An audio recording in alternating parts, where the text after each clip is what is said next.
साहब की।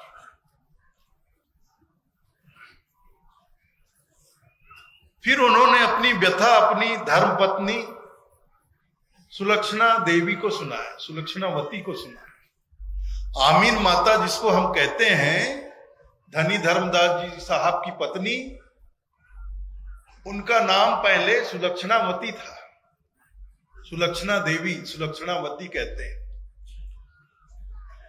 तो अपनी पत्नी को, जिन्हें आज हम आमीन माता के नाम से जानते हैं, उनको अपनी व्यथा सुनाई कि मैं तीर्थ करते करते मथुरा गया, वहां पता नहीं एक फक्कड़ फकीर सा मुझे कोई मिला, उसने मुझे इतने शब्द के बाण मारे, ऐसा ऐसा ज्ञान सुनाया जिसकी मैं कल्पना भी नहीं कर सकता। मैं क्या, जिन पंडित पुरोहितों से मैं कथा सुनता हूं ज्ञान पाने के लिए, उन पंडित पुरोहितों की भी बस की बात नहीं। मैंने गुरु बना रखा है गोस्वामी रूपदास जी को, इतने बरस हो गए, मेरी उम्र होने को आई 65, 66, 67 बरस। इतने वर्षों में मेरे गुरु ने ऐसा ज्ञान नहीं सुना। इस तरह की ज्ञान की बातें वो फकीर कर। तो सुलक्षणा देवी, उनकी पत्नी आमीन माता ने कहा, स्वामी कौन थे वो फकीर, क्या नाम था उनका? भाई किसी ने बताया कोई फकीर हैं, संत हैं, फक्कड़ फकीर जैसे हैं, कोई बता रहा था कबीर नाम है उनका, कोई बनारस के रहने वाले फकीर हैं। तो उनकी पत्नी ने कहा, स्वामी फिर सोचना क्या है, ऐसा कोई संत अगर मिला है फिर देर क्यों करना, चलिए चले उनकी शरण में। तो अपनी पत्नी की बात सुनकर, आमीन माता की बात सुनकर तुरंत धनी धर्मदास जी साहब तैयार हो गए और अपनी पत्नी आमीन को लेकर काशी जी के लिए रवाना हो गए। वहां गए, साहब का पता पूछते पूछते साहब की कुटिया तक पहुंचे, वहां साहब के दर्शन हुए, साहब के चरणों में पड़े दोनों। फिर आजीवन धनी धर्मदास जी साहब, तब जुड़ावन नाम था उनका और सुलक्षणावती नाम था उनकी पत्नी का, वो दोनों साहब के चरण में पड़ गए। और ऐसे पड़े जैसे कल मैं कह रहा था ना, कहत कबीर सुनो भाई साधु, गुरु के चरण में लिपट रहना, ऐसे लिपटे, सदगुरु के चरण ऐसे पकड़े। फिर संसार छूट गया, कुटुंब परिवार छूट गया, धन संपत्ति छूट गई, व्यापार छूट गया, लेकिन सदगुरु के चरण जीवन में कभी नहीं छूटे। इसलिए मैं कहता हूं कि सदगुरु के शब्दों की मार हर कोई झेल नहीं सकता है, हर कोई सहन नहीं कर सकता है, हर कोई समझ नहीं सकता है। सदगुरु कि शब्द बाण झेलने के लिए धर्मदास जी होना पड़ेगा, आमीन माता बनना पड़ेगा।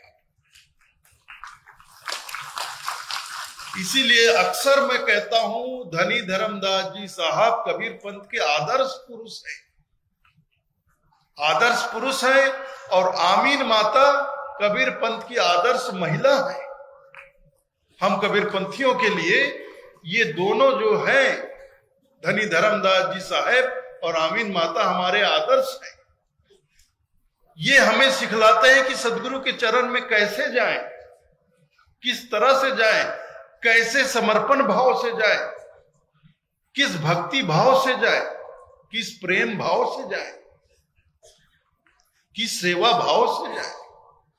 ऐसे जाएं कि संसार छूट जाए, फिर सदगुरु का चरण न छूटे, ऐसे जाएं। इन दोनों से सीखने को मिलता है।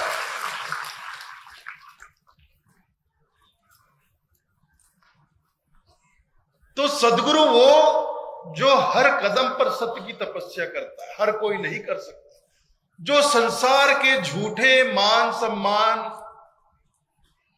झूठे व्यवहार में जी रहा व्यक्ति, या गुरु हो या जगत गुरु हो या धर्म गुरु हो, ऐसा व्यक्ति सत्य की तपस्या जीवन में कर ही नहीं सकता। सत्य की तपस्या करने के लिए हमें अपना सारा झूठा मान सम्मान, मान बढ़ाई, झूठी मान मर्यादा, झूठा व्यवहार संसार का सब कुछ छोड़ना पड़ता है।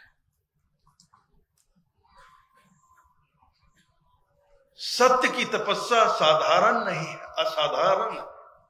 इसीलिए साहब ने कहा सांच बराबर तप नहीं, सत्य के बराबर इस संसार में कोई दूसरा तप नहीं। कोई दूसरी तपस्या सत्य की तपस्या के सामने नहीं टिक सकती। इतनी बड़ी तपस्या है।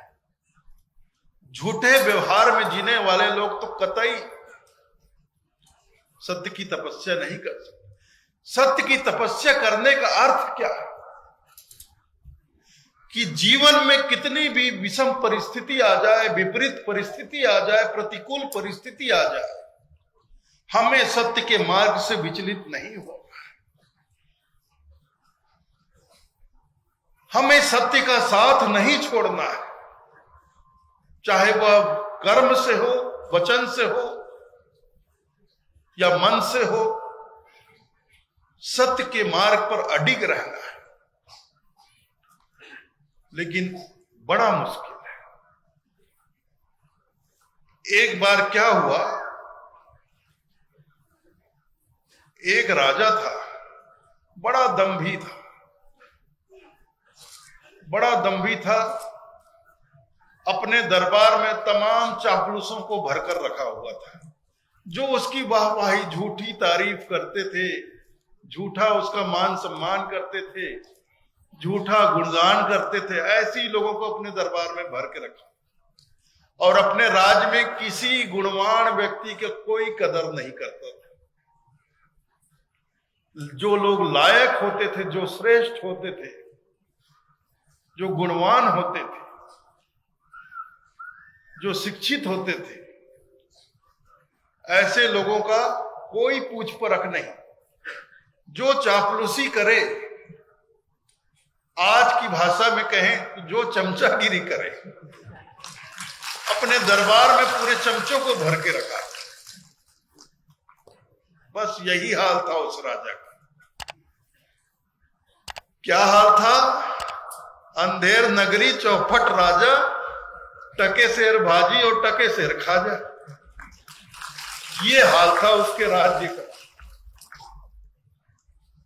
एक टके में भाजी मिल रहा है तो एक टके में ही खाजा मिल रहा है।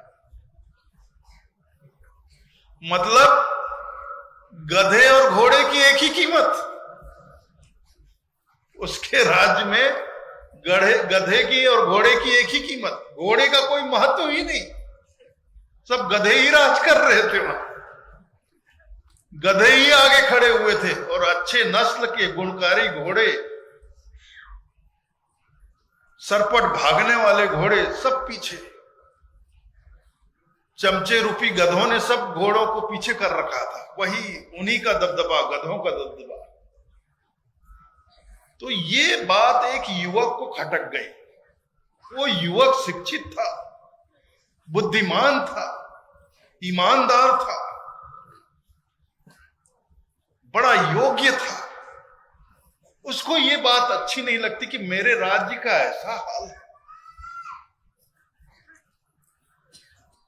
जितने चमचे हैं, चापलूस हैं, राज दरबार में वही भरे हुए हैं, और जो श्रेष्ठ हैं, योग्य हैं, बुद्धिमान हैं, शिक्षित हैं, उनकी कोई पूछ परख नहीं।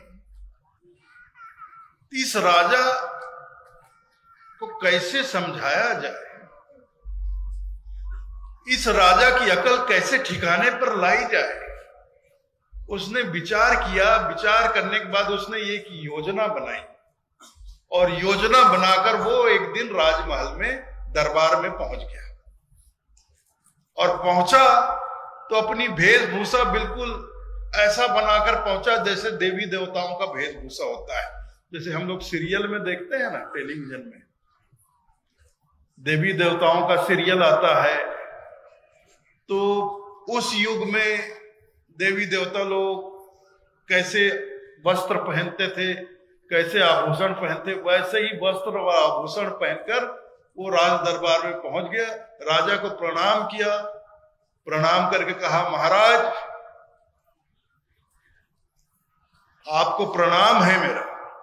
तो राजा ने उसकी वेशभूषा देखा तो उसको कुछ समझ में नहीं आया, ये अजीब सी वेशभूषा बनाकर कौन आदमी कहां से आ गया। तो राजा ने पूछा भाई तुम कौन हो, कहां से आए हो?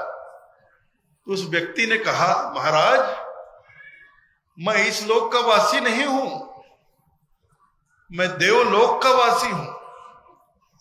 देवताओं ने मुझे यहां भेजा है महाराज, आपके पास भेजा है महाराज, संदेशा भेजा है।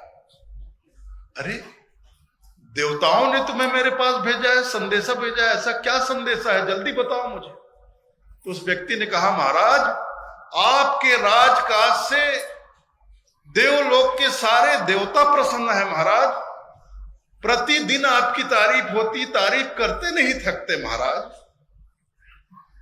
तो आपका राजपाट देखकर, आपके राजपाट चलाने की शैली से प्रसन्न होकर देवताओं ने निर्णय लिया है महाराज कि आपको सम्मानित किया जाए। तो राजा और तनकर बैठ गया, खुश हो गया एकदम, अरे वाह ये तो मेरे लिए बड़े सौभाग्य की बात।